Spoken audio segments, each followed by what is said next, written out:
यह कहानी एक ब्रह्मम राक्षस की है, जिसे आप लोग जानते ही होंगे। उस राक्षस का नाम है ब्रह्मम राक्षस है। इस पर कई कहानियां बनाई जाती हैं और राक्षस के अनेक नाम होते हैं, जैसे कि पिशाच, राक्षस, डायन, चुड़ैल आदि बहुत से नाम होते हैं। तो दोस्तों, चलो मैं अपनी कहानी पर आता हूं। हमारे गांव में एक ब्राह्मण रहते हैं जिनका नाम दुर्जन सिंह है।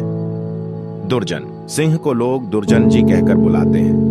उनके घर से कुछ दूरी पर एक खेत था। उस खेत में एक बहुत बड़ा बरगद का पेड़ था। वह बरगद का पेड़ बहुत पुराना था। कुछ समय के बाद उन्होंने उस खेत पर घर बनाने की सोची। पहले वाला घर बहुत छोटा होने की वजह से उन्होंने खेत पर घर बनाने की सोची। उन्होंने उस बरगद के पेड़ को काटवाया और अपना घर बनवा लिया। कुछ दिन तो ठीक ठाक चला, पर कुछ दिन बाद दुर्जन जी बड़े परेशान रहने लगे। वह कभी पूजा करते और कभी नहीं। तो उनकी बीवी ने उनके बदले स्वभाव को देखकर पूछा कि तुम आजकल पूजा नहीं करते हो और आजकल बदले बदले से रहते हो, कभी बच्चों को डांटते रहते हो, तुम्हें हुआ क्या है? दुर्जन जी के चेहरे पर मुस्कान आई और वह कहने लगे, मेरे घर को तोड़कर अपना घर तो बना लिया है और इसे क्या पूजा करने के लिए कह रही हो? मैं हितों भगवान हूं, इसे पूजा करने की कोई जरूरत नहीं है। वो कभी दांत मिचते, कभी बड़े प्यार से बोलते, कभी आंखें लाल तो कभी सही हो जाते। उनकी बीवी के शक हो गए कि जरूर किसी का साया है और वो बातें ऐसे नहीं करते हैं जैसे कि उनके अंदर से दो लोग बोल रहे हो। तब उनकी बीवी ने उनको बिठाकर हनुमान चालीसा पढ़ने लगी। वो सोच रही थी अगर कोई होगा तो भाग जाएगा, पर दुर्जन जी पर उसका कोई असर नहीं पड़ा रहा था। वह एकटक लगाए देखे जा रहे थे। उनकी बीवी काफी मंत्र और गायत्री मंत्र पढ़ी डिडे।